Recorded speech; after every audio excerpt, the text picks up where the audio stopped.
Sa mundo ng Hunter x Hunter, marami sa mga karakter ang binalot ng misteryo, pero may dalawa na talagang tumatak sa isipan ng mga fans, si Hisoka Moro at Paris Thornhill. Pareho silang kakaiba, parehong unpredictable, parehong hindi mo alam kung kakampi o kalaban. Pero sa sobrang dami ng pagkakapareho nila, hindi maiwasang itanong ng mga fans, posible kayang may malalim na koneksyon ang dalawa. Posible kayang magkapatid sila. Sa video na to, tatalakayin natin ang malalim na pagkakakilanlan nina Hisoka at Paris Thorn, ang mga nakakagulat na pagkakatulad nila, at ang teorya na posibleng magdudugtong sa kanilang dalawa bilang magkapatid o magkamag-anak. Pero bago natin tuluyang pag-usapan ang talakayang ito ay kung bago ka lang sa ating channel ay paki-hit niyang subscribe button bilang suporta sa ating channel, at isama mo na din yung notification bell para always kang updated sa mga bago pa nating ilalabas na mga video, at kung tapos na nga ay simulan na natin. Simulan natin kay Hisoka Moro. Isa siya sa mga pinaka-iconic na karakter sa buong serye. Mula pa lang sa Hunter x arc, kita na agad ang pagiging kakaiba niya, isang clown-like magician na may sadistic at borderline psychotic personality. Ang gusto niya, labanan at patayin ang mga taong malalakas, pero sa tamang oras, kapag nasa peak na ang galing nila. Para sa kanya, hindi lang sapat ang manalo. Gusto niyang lasapin ang excitement ng pakikipaglaban.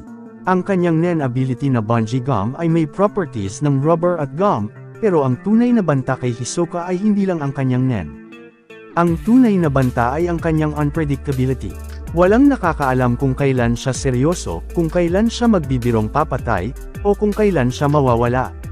Ang pinaka-nakakabahala, wala tayong alam sa nakaraan ni Hisoka.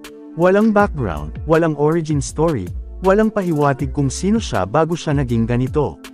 Isang misteryo ang buong pagkatao niya. Ngayon naman, si Paris Thornhill. Isa rin siya sa mga hindi mo basta-basta makakalimutan.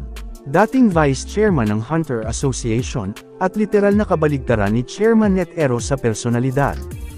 Palangiti, magaan kausap, charismatic. Pero alam ng lahat, lalo na ng mga Zodiac members, na may itinatago siya. Isa siyang manipulative mastermind na may sariling agenda. Kahit pa siya'y laging nakangiti, ramdam mo ang pagiging mapanganib niya. Mahilig siya sa kaguluhan. Gusto niya ng unpredictability. Parang si Hisoka rin. Pareho sila ng vibes, chaotic, charismatic, at mahirap basahin. Sa totoo lang, si Paris Thorn ay parang Hisoka ng politika, hindi physical fighter, pero may sariling larangan ng kaguluhan. Ngayon dito napapasok ang theory. Dahil sa sobrang daming similarities ng dalawa, maraming fans ang naniniwala na may malalim na ugnayan sila, at ang pinaka-wild pero surprisingly possible na theory. Magkapatid sila. Tingnan natin ang mga ebidensya. Una, pareho silang manipulative. Si Hisoka, nilalaro ang utak ng mga kalaban niya para sa personal na thrill. Si Paris Thorn, ginagamit ang mga sistema ng Hunter Association para maghasik ng kaguluhan. Pangalawa, parehong hindi kilala ang pinanggalingan nila. Si Hisoka, walang alam kahit sino tungkol sa origin niya. Si Paris Thorn din, kahit mataas ang rango, walang nabanggit na pamilya, hometown, o personal na kwento. Pangatlo, parehong may kakayahan na magpanggap, magtago ng totoong emosyon, at mag-iba ng maskara depende sa sitwasyon. Dagdag pa dito ang kanilang physical features. Maputing balat, manipis ang mukha, matulis ang ilong, at parehong may larong bata sa hitsura pero may maturity sa galaw. Hindi sila identical, oo. Pero sa fiction, lalo na sa gawa ni Togashi, hindi laging obvious ang relasyon. Si Illumi at Kaluto nga, magkaiba rin ng forma, pero magkapatid. So hindi, imposibleng si Paris Thorn at Hisoka ay magkapatid kahit na magkaiba ang vibe sa unang tingin. Isa pa sa intriguing point, pareho silang may koneksyon kay Illumi. Si Hisoka ay alay ni Illumi, may parang working relationship. Si Paris Thorn naman, may mga underworld agents at dark connections, at sa mga teorya, isa sa mga taong iyon ay maaaring may kaugnayan din sa Zoldyck family. Pwede kaya na ang mga orbit ng dalawa ay umiikot sa parehong madilim na mundo. At paano kung iisa ang pinanggalingan nila? Sa timeline naman, parehong nasa range ng 20s to 30s ang estimated age nila. So hindi malabo kung sila ay magkapatid o kahit magpinsan. Pero kung totoo ito, bakit wala ni isa sa kanila ang nagbanggit ng tungkol dito? Kasi nga, pareho silang manipulative. Pareho silang hindi nagtitiwala kahit kanino. Kung may pinangangalagaan silang lihim, tiyak na hindi nila ito basta-basta ibubunyag. At hindi rin imposibleng si Togashi mismo ang nagtatago ng ganitong klaseng twist para sa mga future chapters o Dark Continent arc. Pero syempre, may mga kontra rin sa theory.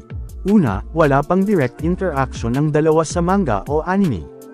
Hindi pa sila pinapakitang nagkita o nag-usap. Pangalawa, magkaiba ng role at habitat, si Hisoka ay wanderer, assassin, underground fighter, si Pariston naman ay elite, politician, strategist. Pangatlo, magkaiba sila ng goals. Si Hisoka, thrill sa labanan ng hanap. Si Pariston, chaos sa sistema ang gusto. Pero, kung iisipin mong mabuti, baka nga yun ang punto.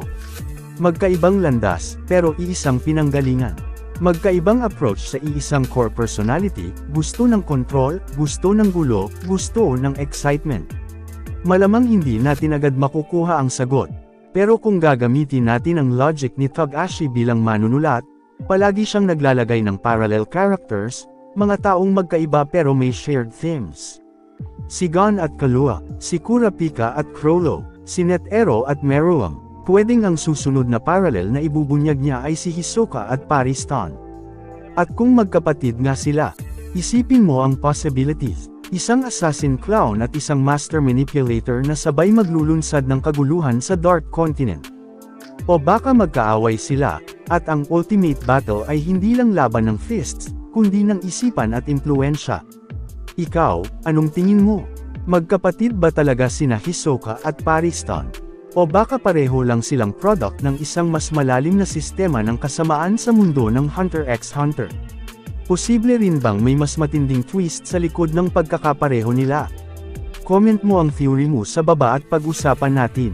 At kung gusto mo pa ng mga gantong klase ng malalalim na analysis, breakdowns, at theories, huwag kalimutang mag-like, mag-subscribe, at i-turn on ang notification bell para updated ka sa mga susunod pa nating videos.